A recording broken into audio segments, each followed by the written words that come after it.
Hello साथियों, सभी को नमस्कार। आज एक बार फिर हम प्राचीन भारतीय इतिहास की कक्षा में वैदिक सभ्यता को आगे बढ़ाते हुए वैदिक कालीन प्रमुख सामाजिक विशेषताओं के बारे में चर्चा करेंगे। तो आइए स्टार्ट करते हैं आज की क्लास। लिखना वैदिक कालीन, वैदिक काल या वैदिक कालीन सामाजिक विशेषताएं, सामाजिक विशेषताएं, वैदिक कालीन सामाजिक विशेषताएं। ठीक है, देखो इसमें हम सबसे पहले हमने पढ़ा था कि वैदिक काल का टाइम पीरियड क्या था। फिर वैदिक काल को भी हमने पूर्व वैदिक काल और उत्तर वैदिक काल के रूप में पढ़ा था। तो सबसे पहले हम वही देखेंगे कि वैदिक काल का टाइम पीरियड क्या था। तो 1500 से 600 बीसी, 600 बीसी तक। ठीक है, और इसको भी हमने दो भागों में पढ़ा था। ठीक है, जिसमें हमने एक भाग में जाना था किसके बारे में, पूर्व वैदिक काल, पूर्व वैदिक काल। ठीक है, इसी को क्या बोलते थे, या ऋग्वैदिक काल, ऋग्वैदिक काल। ठीक है, तो दूसरा था उत्तर वैदिक काल, उत्तर वैदिक काल। ठीक है, पूर्व वैदिक काल या ऋग्वैदिक काल का टाइम पीरियड था 1500 से 1000 बीसी। ठीक है, ये हम सब पढ़ चुके हैं।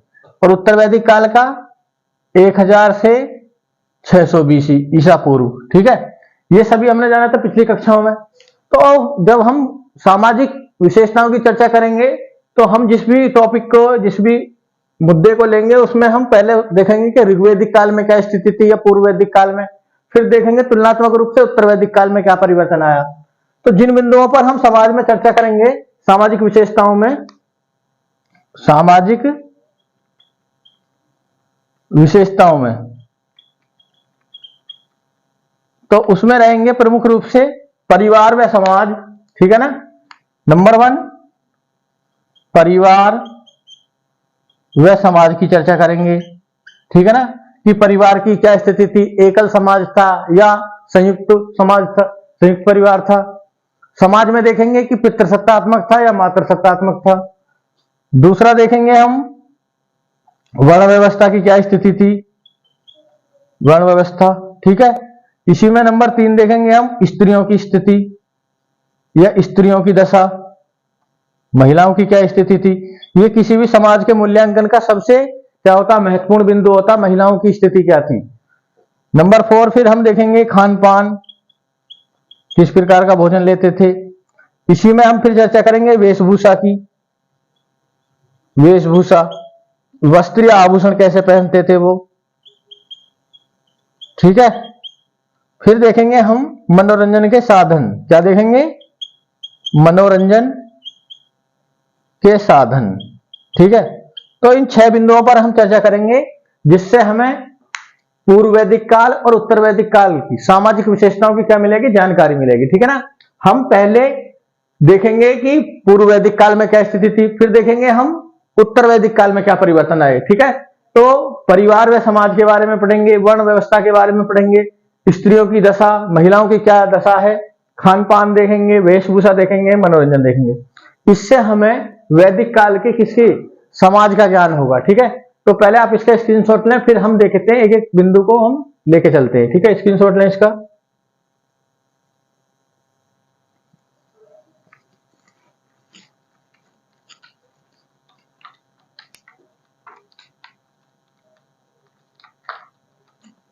तो इसमें नंबर 1 देखेंगे हम, नंबर पहला परिवार व समाज, परिवार व समाज।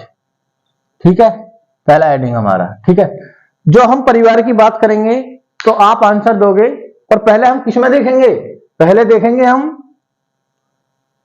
पूर्व वैदिक काल में, वैदिक काल या ऋग्वैदिक काल में। ठीक है ना, पूर्व वैदिक काल में समाज कैसा था या परिवार की क्या स्थिति थी। तो नंबर पॉइंट पहला याद रखना था, संयुक्त परिवार व्यवस्था थी। कौन सी थी? जॉइंट फैमिली सिस्टम था। तो पहला पॉइंट याद रखना, संयुक्त परिवार प्रथा थी। ठीक है, इसको याद रखना। एकल परिवार नहीं था, जॉइंट फैमिली थी और चार चार पीढ़ियों के लोग साथ में रहते थे। ठीक है ना, परिवार में भी संयुक्त में। तो लिख सकते हैं चार चार पीढ़ियों,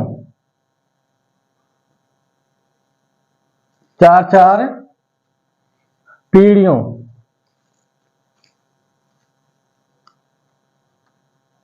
पीढ़ियों के लोग साथ साथ रहते थे, साथ साथ रहते थे। तो ये पॉइंट आप याद रखना। और इसमें भी सबसे प्रमुख विशेषता ये थी कि मातृ पक्ष के भी रहते थे और पितृपक्ष के भी। ठीक है ना, तो मातृपक्ष व पितृपक्ष दोनों के लोग। ठीक है ना, चार चार पीढ़ियों के लोग एक साथ रह रहे हैं, संयुक्त परिवार व्यवस्था है। ठीक है, नंबर 2 याद रखेंगे, इसमें जो समाज है वो पितृसत्तात्मक है, यानी जो परिवार के महत्वपूर्ण निर्णय होंगे वो कौन लेगा? पिता लेगा। ठीक है ना, और वही हमने सिंधु घाटी सभ्यता, इंडस वैली सिविलाइजेशन में क्या देखा था कि समाज मातृसत्तात्मक था। ठीक है ना, और यहां पितृसत्तात्मक। समाज क्या है? पितृसत्तात्मक। ठीक है ना, एक लाइन में याद रखना, समाज पितृसत्तात्मक है। महत्वपूर्ण निर्णय किसके द्वारा लिए जाएंगे? पिता के द्वारा। महत्वपूर्ण निर्णय पिता के द्वारा। ठीक है ना, तो ये पॉइंट याद रखना, महत्वपूर्ण निर्णय पिता के द्वारा लिए जाते थे। ठीक है, तो ये पॉइंट क्लियर हुआ आपको। पहले हमने किसके बारे में देखा? ऋग्वैदिक काल में परिवार व समाज की क्या स्थिति थी। तो पहला पॉइंट जॉइंट फैमिली सिस्टम था, दूसरा समाज पितृसत्तात्मक था। ये दोनों पॉइंट याद रखना। वहीं हम देखेंगे उत्तर वैदिक काल में। वैदिक काल में तो इसमें ज्यादा परिवर्तन नहीं होगा, संयुक्त परिवार सिस्टम ही रहेगा और पितृसत्तात्मक ही रहेगा। तो संयुक्त परिवार सिस्टम,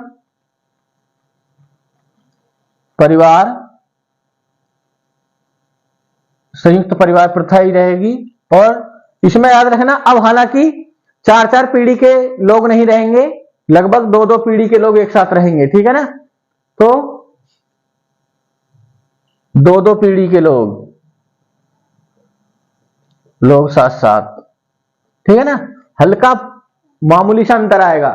और दूसरा पॉइंट वही पितृसत्तात्मक ही समाज रहेगा, सत्तात्मक समाज। ठीक है, तो ज्यादा इसमें अंतर हमें देखने को नहीं मिलेगा पहले बिंदु में। ठीक है ना, जो हम पढ़ रहे थे परिवार में समाज। नंबर 2 इसमें देखेंगे वर्ण व्यवस्था, वर्ण व्यवस्था के बारे में। ठीक है ना, वर्ण व्यवस्था दूसरा पॉइंट हमारा क्या रहेगा? वर्ण व्यवस्था। देखो वर्ण व्यवस्था को समझना कि ऋग्वेद के जो 10वें मंडल का पुरुष सूक्त है उसमें वर्ण शब्द का उल्लेख हुआ है। ठीक है ना, तो प्रारंभ में वर्ण का अर्थ क्या होता था? प्रारंभ में वर्ण का अर्थ होता था रंग से। ठीक है ना, जो आर्य लोग थे वो गौर वर्ण के थे। ठीक है, और जो अनार्य थे यहाँ के लोग वो श्याम वर्ण के थे। तो प्रारंभ में इसका अर्थ किससे था? कलर से। ठीक है ना, रंग से। तो लिख सकते हैं प्रारंभ में वर्ण का अर्थ क्या था? का अर्थ रंग से था। ठीक है ना, किससे था? रंग से। तो इसमें जो गौर वर्ण वाले थे वो आर्य थे। ठीक है ना, इस आधार पर विभेद था। और जो श्याम वर्ण वाले थे उनको अनार्य कहा जाता था। ठीक है ना, जो यहां के लोग थे। ठीक है, तो प्रारंभ में वर्ण का केवल क्या था? रंग से था। ठीक है, आगे चलकर इसी वर्ण का अर्थ किसके रूप में देखा जाने लगा? आगे चलकर इसी वर्ण का अर्थ हो गया चयन या वर्ण करना। ठीक है ना, यानी जो भी व्यक्ति किसी कार्य का चयन करेगा उसको उसी के हिसाब से उस वर्ण में शामिल किया जाएगा। ठीक है, और आपको मैं पहले ही बता चुका हूं, ठीक है, कि ऋग्वेद के 10वें मंडल, ये पिछली कक्षा में उन्होंने पढ़ा था, ऋग्वेद के 10वें मंडल के पुरुष सूक्त में, इसमें पुरुष सूक्त में किसका वर्णन है? वर्ण शब्द का पहली बार प्रयोग हुआ। ठीक है ना, किस शब्द का? वर्ण का, वर्ण का पहली बार प्रयोग, वर्ण का पहली बार प्रयोग, ठीक है ना। और ध्यान देना, ये जो वर्ण व्यवस्था थी 4 वर्णों में बटा हुआ था समाज। कितने वर्णों में? 4 वर्णों में। तो समाज 4 वर्णों में बटा हुआ था, ठीक है, 4 वर्णों में बटा हुआ था। इन्हीं हम 4 वर्णों को देखेंगे। ठीक है ना, तो आप पहले इसको नोट डाउन करें। ठीक है ना, पुरुष सूक्त में किसका प्रयोग हुआ? वर्ण का। और यहां पर एक पॉइंट याद रखना, जो वर्ण व्यवस्था थी वो क्या थी? ये कर्म आधारित थी, जन्म आधारित नहीं, कर्म आधारित। ये सबसे महत्वपूर्ण पॉइंट है। ठीक है ना, कर्म आधारित थी। ठीक है, ऋग्वेद कालीन समाज में हम कौन से की बात कर रहे हैं वर्ण व्यवस्था में? अभी हम बात कर रहे हैं ऋग्वेदिक काल की या पूर्व वैदिक काल की? ऋग्वेदिक काल, ठीक है ना। अभी हम जानेंगे थोड़ी देर बाद उत्तर वैदिक काल की। ठीक है, तो ध्यान देना, इसमें 4 वर्णों में बटा हुआ था। जो 4 वर्ण थे, ऐसा बताया जाता है, एक विराट पुरुष। पहले इसको नोट कर लें, फिर सेपरेट उस पर लिखते हैं, स्लाइड पे लिखो, इसको नोट करें।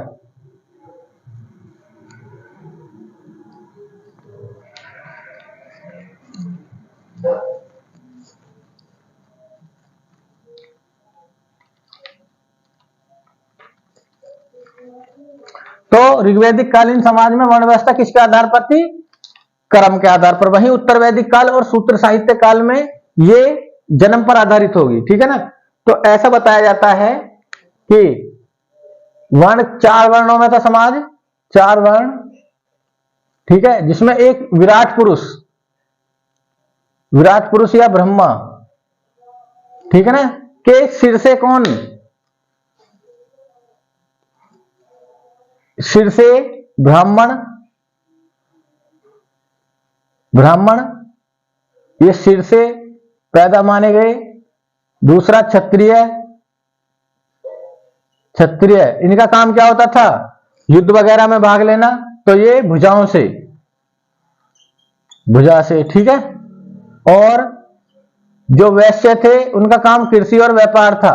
ठीक है, तो ये पेट से इनकी उत्पत्ति मानी गई। और शूद्र की उत्पत्ति मानी गई पैरों से। ठीक है ना, इनके कार्य सबके अलग अलग थे। जैसे ब्राह्मण का कार्य क्या था? पूजा पाठ संबंधी कार्य था।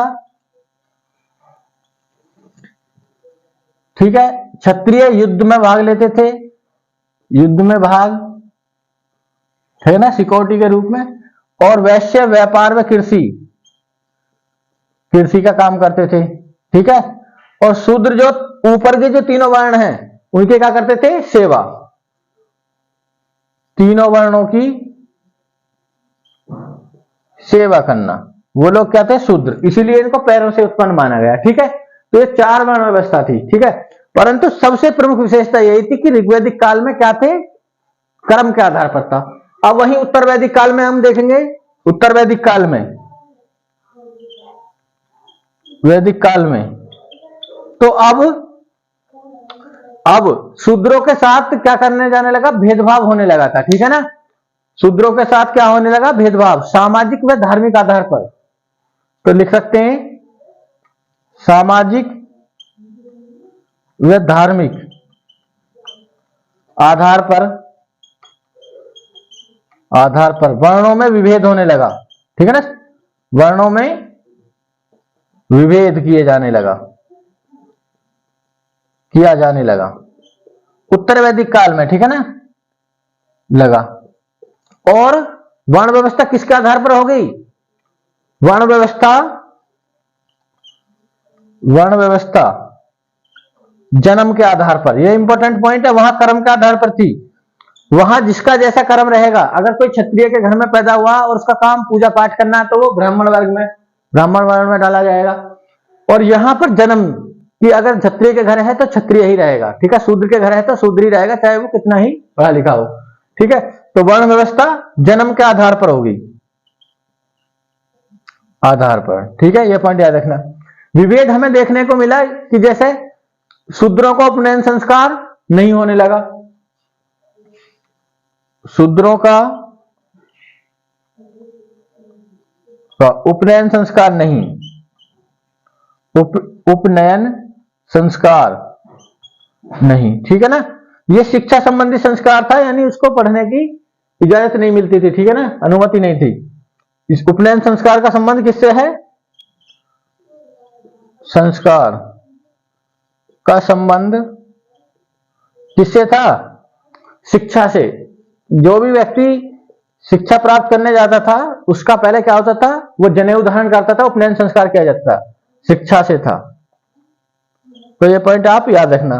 तो अब हमें क्या होने लगा, यहां पर उत्तर वैदिक काल में वर्ण व्यवस्था में थोड़ी कठोरता देखी गई, ठीक है ना। विभेद किया जाने लगा और जन्म के आधार पर, तो वर्ण व्यवस्था में क्या ही कठोरता। यही आगे चलकर सूत्र साहित्य काल में अपने चरम पर होगी, ठीक है ना। तो कठोरता आने लगी। तो ये हमने जाना दूसरा पॉइंट, ठीक है ना, वर्ण व्यवस्था के बारे में। समाज 4 वर्णों में विभाजित था, ब्राह्मण, क्षत्रिय, वैश्य और शूद्र। सबके अपने अपने कार्य अलग अलग थे। ब्राह्मण पूजा पाठ संबंधी कार्य देखता था। युद्ध में भाग कौन लेता था? क्षत्रिय कहलाया, इसलिए सब भुजा से उत्पन्न माना गया। व्यापार व कृषि, जो पेट की जरूरत थी, ये कौन पूरी करता था? वैश्य।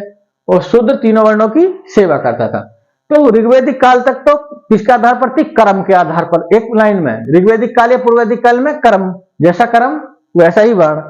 वहीं उत्तर वैदिक काल में अब विभेद आना चालू हो गया, अब जन्म के आधार पर होने लगा, ठीक है ना। तो वर्ण व्यवस्था में कठोरता आ गई, उपशूद्रों का उपनयन संस्कार बंद कर दिया गया, ठीक है।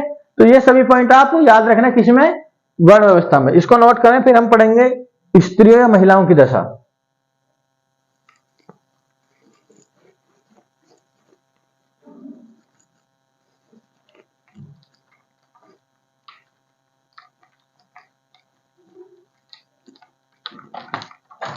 नंबर 3 देखेंगे, महिलाओं की स्थिति, स्त्रियों की दशा। नंबर 3 ये सबसे महत्वपूर्ण पॉइंट है, स्त्रियों की दशा। स्त्रियों की दशा क्या थी, ठीक है। तो ये सभी पॉइंट याद रखना। किसी भी समाज का जो मूल्यांकन करना हो तो उस समाज में महिलाओं की क्या स्थिति है, ये देखने का सबसे महत्वपूर्ण पैमाना क्या होता है? महिलाओं की स्थिति देख लें हम, ठीक है। तो इसमें देखो, देखना, हम एक लाइन में बोल सकते हैं कि ऋग्वैदिक काल में, पहले हम कौन से काल में देखेंगे स्त्रियों की दशा?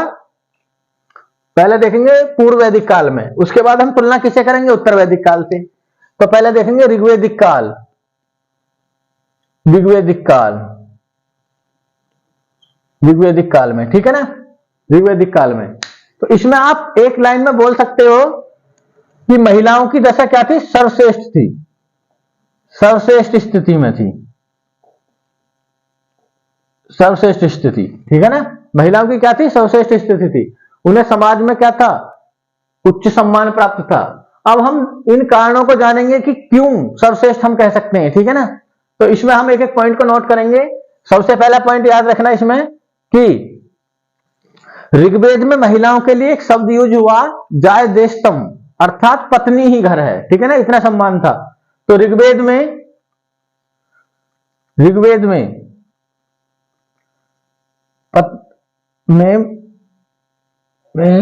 जायदेशतम, जायदेशतम,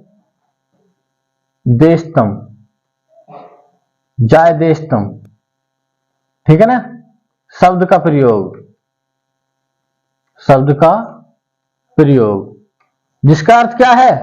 जिसका अर्थ है पत्नी ही घर है, पत्नी ही घर है, ठीक है। पहला पॉइंट याद रखना। तो ये समाज में क्या, उनकी अच्छी स्थिति को दर्शा रहा। दूसरा पॉइंट इसमें याद रखेंगे हम कि महिलाएं सभा समिति में भाग लेती थी, युद्ध और यज्ञों में भी पार्टिसिपेट करती थी। तो लिखना महिलाएं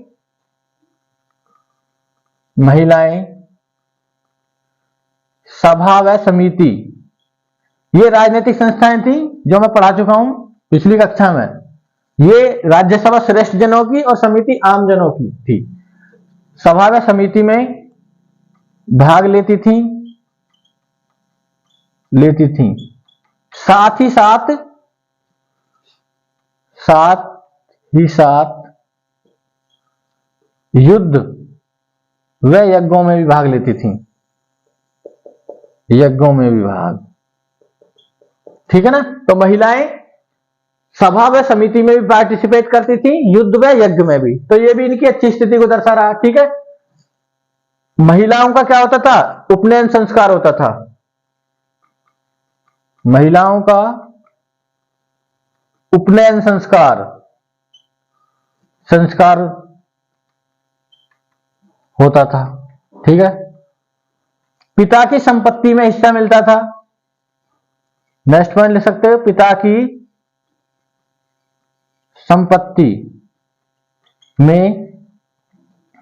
संपत्ति में हिस्सा होता था, ठीक है ना। पिता की संपत्ति में हिस्सा होता था। नेक्स्ट पॉइंट याद रखना, बाल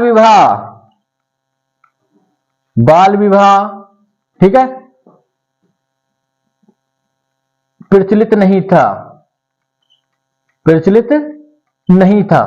ठीक है ना। बाल विवाह नहीं होते थे, चाइल्ड मैरिज नहीं होती थी। विवाह की उम्र क्या थी? उम्र 16 से 17 वर्ष थी। तो इस उम्र में विवाह होता था, ठीक है ना। तो चाइल्ड मैरिज नहीं था। नेक्स्ट याद रखना, देखो जितनी बुराइयां थी, सती प्रथा, पर्दा प्रथा, बहुपत्नीत्व प्रथा, ठीक है ना, ये नहीं थी। तो लिख सकते हो सती प्रथा, पर्दा प्रथा, ठीक है,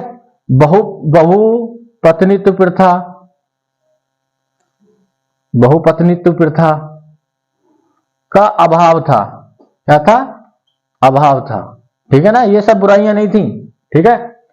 और नेक्स्ट याद रख सकते हो कि विधवा विवाह क्या था? मान्य था। लिखना, विधवा विवाह की अनुमति थी, ठीक है। नेक्स्ट लिख सकते हो, स्वेच्छा से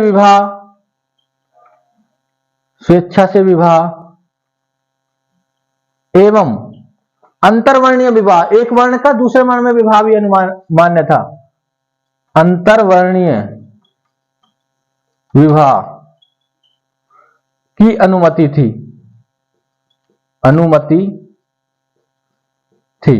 तो ये पॉइंट आप याद रख सकते हो, ठीक है ना। तो उस समय भी विधवा विवाह था, स्वेच्छा से विवाह कर सकते थे, अंतरवर्णीय विवाह की भी अनुमति थी। इसमें याद रखना कि एक बहुत ही समाज की उच्च स्थिति को दर्शाएगा, महिलाओं की उच्च स्थिति, सर्वश्रेष्ठ स्थिति को, कि नियोग प्रथा का प्रचलन था, ठीक है ना। नियोग प्रथा, ये इंपॉर्टेंट है, नियोग प्रथा, ठीक है ना। पूछा जाता है एग्जाम में, नियोग प्रथा क्या थी। तो अगर किसी महिला का पति क्या हो जाए, पति की मृत्यु हो जाए, एक्सपायर हो जाए, तो वो पुत्र प्राप्ति के लिए किससे विवाह कर सकती थी? अपने पति के छोटे भाई से, यानी देवर से, ठीक है ना। तो लिख सकते हैं इसमें नियोग प्रथा प्रचलन में थी,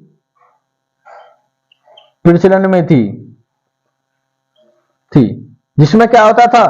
पति की मृत्यु के बाद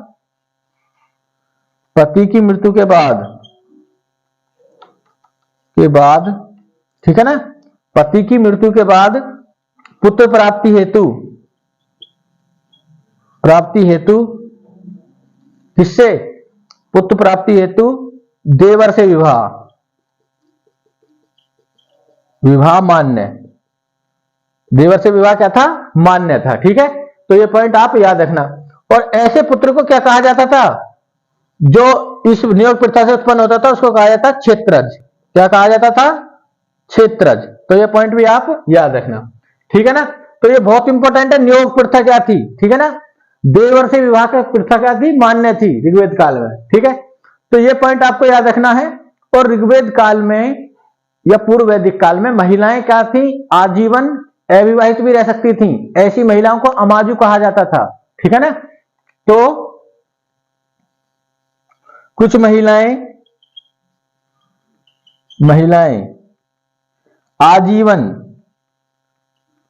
आजीवन अविवाहित रहती थीं, जिन्हें, ये शब्द याद रखना, जिन्हें क्या कहा जाता था, अमाजु कहा जाता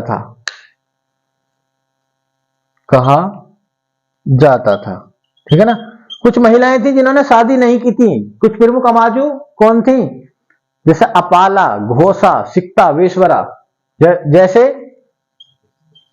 जैसे अपाला, ठीक है ना, घोषा, सिक्ता,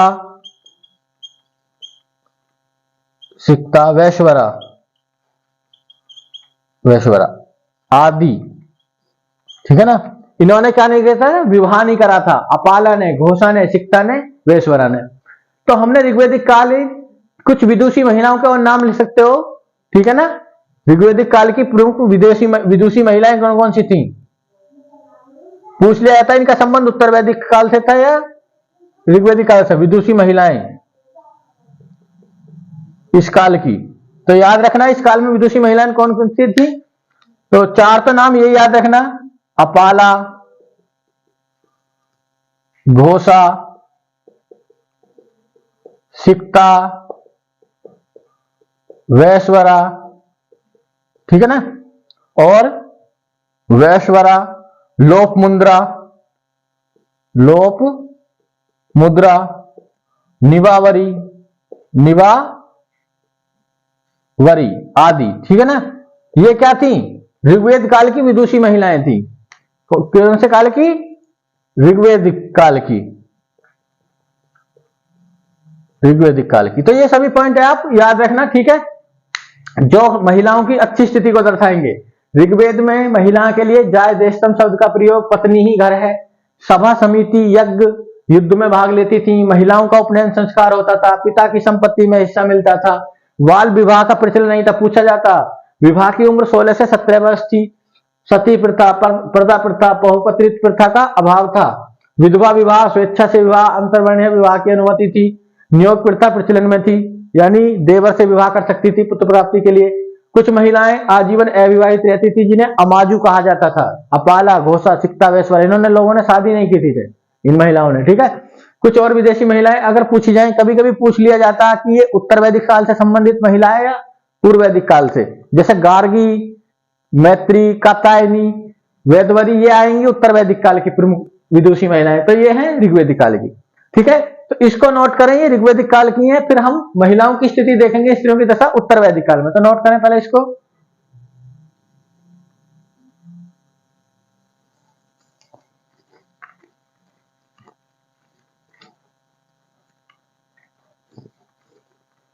ये बहुत इंपॉर्टेंट टॉपिक है, ठीक है ना।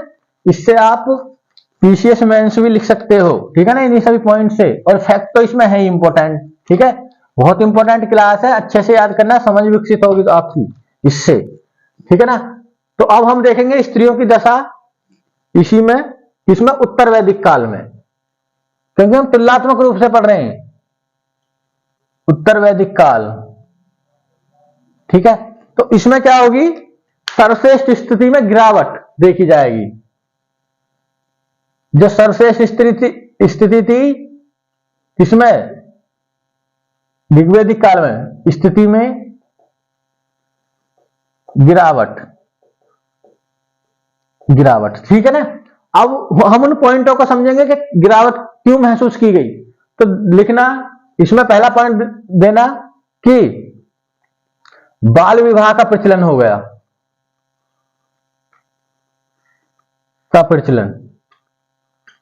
ठीक है ना। दूसरी एक बुराई आई, फिर दूसरी बुराई आई बहुपत्नीत्व। अब लोग एक से अधिक शादियां करने लग गए, ठीक है ना। तो बहुपत्नीत्व प्रथा प्रारंभ, बहुपत्नीत्व प्रथा प्रारंभ हो गई थी। ठीक है ना, तो ये पॉइंट आप याद रखना है। अब उत्तर वैदिक काल में महिलाएं सभा समिति युद्ध यज्ञ में भाग नहीं लेती थी, तो महिलाएं, ये तुलनात्मक है, महिलाएं सभा समिति, ठीक है ना, सभा समिति युद्ध यज्ञ में भाग नहीं लेती थी, ठीक है, तो ये पॉइंट भी आप याद रखना है। ठीक है, तो ये महिलाओं की स्थिति में गिरावट को दर्शाएगा, जो उनकी उच्च स्थिति थी। ध्यान देना, इसी में एक ऐत्रेय ब्राह्मण है, ऐत्रेय ब्राह्मण, ऐत्रेय ब्राह्मण में स्त्री के जन्म को सभी दुखों का क्या माना गया है? कारण। तो स्त्री या महिला को, स्त्री को सभी दुखों का कारण बताया है, कारण बताया है। और पुरुष को क्या बताया है? पुरुष को सभी दुखों का रक्षक लिख सकते हो। और पुरुष को वो सभी दुखों का रक्षक, इसमें कहा गया ऐत्रेय ब्राह्मण में, सीधा फैक्ट याद रखना। ठीक है, नंबर दूसरा देखना, एक है मैत्रायणी संहिता, मैत्रायणी संहिता, ठीक है, तो मैत्रायणी संहिता में क्या स्त्री को शराब जुआ और विष के समान एक बुराई बताया गया। तो लिखना स्त्री को, ये इंपॉर्टेंट है, बहुत ज्यादा पूछा जाता है, किस संहिता में स्त्री को शराब जुआ और विष यानी जहर, विष के समान एक बुराई बताया गया है, बुराई बताया गया है। तो ये पॉइंट आप याद रखना। ठीक है ना, नंबर नेक्स्ट देखना, एक है अर्थवेद, अर्थवेद, देखो अर्थवेद भी कन्या के जन्म की निंदा करता है। ठीक है ना, तो कन्या के जन्म की निंदा करता है, निंदा करता है। पूछा जाता है कौन सा वेद कन्या के जन्म की निंदा करता है? तो अर्थवेद। ठीक है, वहीं पर देखना स्थिति में गिरावट आई है, फिर भी सम्मान बना हुआ है। शतपथ ब्राह्मण में स्त्री के लिए अर्धांगिनी शब्द का प्रयोग हुआ। ठीक है ना, तो ये पॉजिटिव बात है। तो शतपथ ब्राह्मण में स्त्री को क्या कहा गया? अर्धांगिनी, स्त्री को अर्धांगिनी, अर्धांगिनी, ठीक है ना, कहा गया है। तो ये सकारात्मक बात है महिलाओं के बारे में, ये क्या है? सकारात्मक पहलू है। ठीक है, तो ये पॉइंट आप याद रखना। ठीक है, तो ये क्या है, जो उत्तर वैदिक काल में महिलाओं की स्थिति में क्या है? परिवर्तन आया। अब स्थिति में थोड़ा गिरावट आने लगी, जो उनकी सर्वश्रेष्ठ स्थिति थी, बाल विवाह प्रारंभ हो गए, दूसरा बहुपत्नी प्रथा प्रारंभ हो गई, और महिलाओं के लिए यज्ञ सभा समिति में भाग लेना नॉट अलाउड हो गया। ठीक है, ऐत्रेय ब्राह्मण में स्त्री को सभी दुखों का कारण बताया गया। ये सब उत्तर वैदिक काल से जुड़ा हुआ है। ठीक है, और उत्तर वैदिक काल की विदुषी महिलाएं लिख सकते हैं, उत्तर वैदिक काल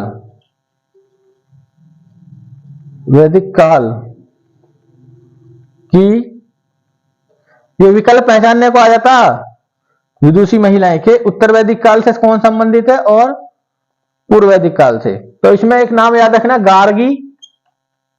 गार्गी, ठीक है, मैत्रेयी, कात्यायनी, वेदवरी तथा वेदवरी आदि। ठीक है ना, वेदवरी आदि ये उत्तर वैदिक काल की विदुषी महिलाएं थी। ठीक है ना, तो इसमें हमने तीसरे पॉइंट में देखा कि समाज में महिलाओं की क्या स्थिति थी। ये सबसे इंपॉर्टेंट था, यहां से फैक्ट भी बनते हैं और ये मेंस में भी काम आएगा। ठीक है, तो नोट करें इसको पहले, फिर हम अगले बिंदु पर चर्चा करेंगे।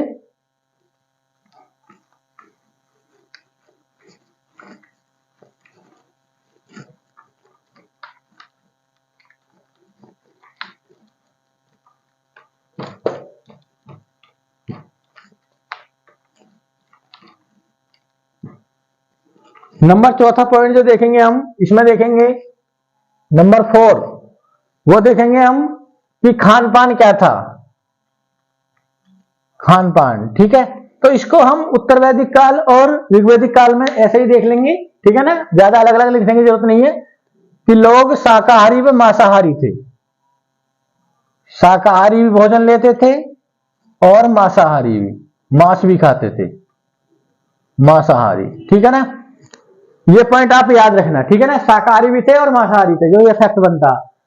ध्यान देना, गाय का मीट नहीं खाया जाता था। ठीक है ना, तो लिख सकते हो नोट करके,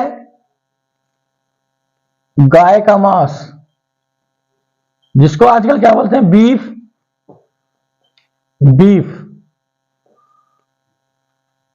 नहीं खाया जाता था, खाया जाता था। गाय के लिए ऋग्वेद में एघन्या शब्द का यूज हुआ। गाय को ऋग्वेद में क्या कहा गया, एघन्या, एघन्या। ठीक है ना, यानी वध न करने योग्य, जिसका वध न करा जा सके। गाय की वध के लिए मृत्युदंड भी दिया जाता था। एघन्या यानी वध न करने योग्य, योग्य। ठीक है ना, क्या कहा है, गाय को। ये इंपॉर्टेंट फैक्ट है। वहीं पर ऋग्वैदिक कालीन लोगों को किसकी जानकारी नहीं थी, ना तो हाथी, जानवरों में हाथी बाघ की जानकारी नहीं थी, चावल रोटी तवा नमक इनकी भी जानकारी नहीं थी। तो लिख सकते हैं ये पॉइंट कि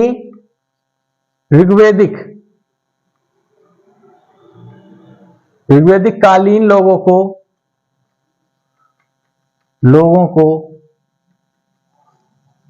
नमक, चावल, रोटी, तवा, हाथी, बाघ की जानकारी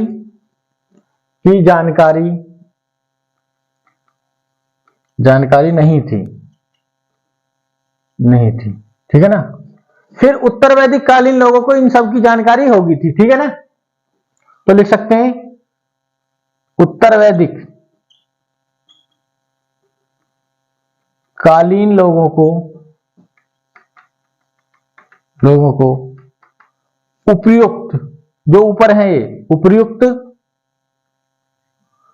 सभी की जानकारी हो गई थी। तो पूछा जाए यहां से कि निम्नलिखित में से किस पदार्थ की या किस वस्तु की जानकारी ऋग्वैदिक कालीन या पूर्ववैदिक कालीन लोगों को नहीं थे, तो एक विकल्प दे सकता कि वो चावल को जानते थे, नहीं जानते थे, हाथी को जानते थे, नहीं, बाघ को नहीं, नमक को नहीं, रोटी को नहीं। ये सभी जानेंगे कौन, उत्तर वैदिक कालीन लोग। ठीक है ना, तो एक एक करके विकल्प आ सकता है और कई वस्तुएं भी दी जा सकती हैं कि ऋग्वैदिक कालीन लोगों को किसकी जानकारी थी, किसकी नहीं थी। तो ये पॉइंट आप याद रखना, ये इंपॉर्टेंट है। एघन्या शब्द गाय के लिए यूज हुआ जिसका वध न करा जा सके। ठीक है ना, गाय विनिमय का भी साधन थी। गाय की मृत्यु के लिए, अगर किसी ने गाय की हत्या करी तो मृत्युदंड तक दिया जाता था। ठीक है, नंबर 5 देखेंगे हम, वेशभूषा। वेशभूषा से कैसी थी। ठीक है, तो इसमें याद रखना, वेशभूषा में हम 2 देखेंगे, आभूषण या वस्त्र। कैसे, पहले वस्त्र देखते हैं। ठीक है ना, तो वस्त्रों में ध्यान रखना 3 प्रकार के वस्त्र हमको याद रखने हैं, जो कमर के नीचे पहने जाते थे, पैंट की जगह नीचे। उन्हें क्या कहते थे, उनको बोलते थे निवि या अधिवास, निवि या अधिवास, जो कमर के ऊपर पहने जाते थे। कमर के ऊपर, उनको बोलते थे वासस। क्या बोलते थे? वासस। तो ये पूछ लिए जाते हैं। और नेक्स्ट, जो वस्त्रों के ऊपर ऊपर, जैसे हम दुपट्टा इसमें ले सकते हैं, दुपट्टा या गमछा भी, जो पुरुष गमछा डाल लेते हैं, तो उनको क्या बोला जाता था? उनको बोला जाता अधोवास। क्या बोला जाता था? अधोवास। ये फैक्ट ध्यान रखना, यहां से क्वेश्चन पूछ लिया जाता निवि या अधिवास क्या था, वासस क्या था, अधोवास क्या था। तो जो वस्त्र कमर के नीचे पहने जाएंगे, जहां पर पैंट वगैरह पहनते हैं, लोवर, तो निवि या अधिवास। कमर के ऊपर वासस, वस्त्रों के ऊपर जैसे दुपट्टा गमछा डालते थे उनको अधोवास बोलते थे। ठीक है ना। दूसरा इसमें याद रखना आभूषण। आभूषण, यहां से भी इंपॉर्टेंट फैक्ट बनता आभूषण। तो इसमें याद रखना आप रुकुम, नंबर 1 रुकुम, और एक याद रखना निष्क। निष्क, ठीक है, रुकुम और निष्क। तो रुकुम क्या था? ये गले का आभूषण था। क्या था? गले का आभूषण पूछा जाता, गले का आभूषण। वहीं निष्क था सोने का ढेर। क्या था? सोने का, सोने का ढेर, स्वर्ण ढेर। ठीक है ना, जिसका प्रयोग हम गले के हार बनाने में कर सकते थे। गले का हार बनाने में प्रयोग, ठीक है ना। और इसी का हम मापतोल के रूप में प्रयोग करते थे। मापतोल में प्रयोग। तो ये भी पॉइंट आप याद रखना। ठीक है ना, रुक्म और निष्क के बारे में। तो ये थे वेशभूषा के बारे में चर्चा। ठीक है। नंबर 6 जो देखेंगे हम, मनोरंजन के साधन। मनोरंजन के साधन। तो मनोरंजन के लिए रसदौड़ करते थे, घुड़दौड़ करते थे, जुआ खेलते थे। ठीक है ना। तो इसमें लिख सकते हैं रसदौड़, घुड़दौड़, घोड़ों की दौड़, ठीक है, और शिकार करना, शिकार करना। इसी में देख सकते हैं हम जुआ खेलना, आज भी खेला जाता है जुआ खेलना। ठीक है ना। और इसी में लिख सकते हो संगीत, संगीत सुनना। ठीक है। और इसमें देख सकते हो आप नृत्य करना, नृत्य आदि। ठीक है ना। तो ये थे। देखो इसमें खान पान वाले में एक पॉइंट और नोट कर लेना। ठीक है। सोमरस, एक विशेष अवसर पर एक पेय पदार्थ था सोमरस। तो पूछा जाए सोमरस क्या था, तो सोमरस, तो लिखना सोमरस के बारे में। एक मिनट। सोमरस ये एक पेय पदार्थ था। सोमरस क्या था? विशेष अवसर पर पिए जाने वाला, विशेष मुंजवल पर्वत से निकाला जाता था ये अवसर पर पिया जाने वाला सोमरस वाला पेय पदार्थ। ठीक है ना। तो ये पॉइंट आप याद रखना। ठीक है। तो ये हमने बात करी खान पान, वेशभूषा और मनोरंजन के साधन की। तो इस क्लास में हमने क्या देखा, जो वैदिक काल में समाज की क्या स्थिति थी, यानी सामाजिक विशेषता क्या थी, जिसमें हमने चर्चा करी परिवार व समाज कैसा था, वर्ण व्यवस्था की क्या स्थिति थी, और महिलाओं की क्या स्थिति थी, और इसी में हमने खान पान, वेशभूषा और मनोरंजन के साधन की चर्चा करी। ये बहुत ही उपयोगी क्लास है, जिसमें महत्वपूर्ण फैक्ट है वो सारे आपको बता दिए गए। तो आप इनको अच्छे से तैयार करना। ठीक है। आज की क्लास में इतना ही। सभी को धन्यवाद।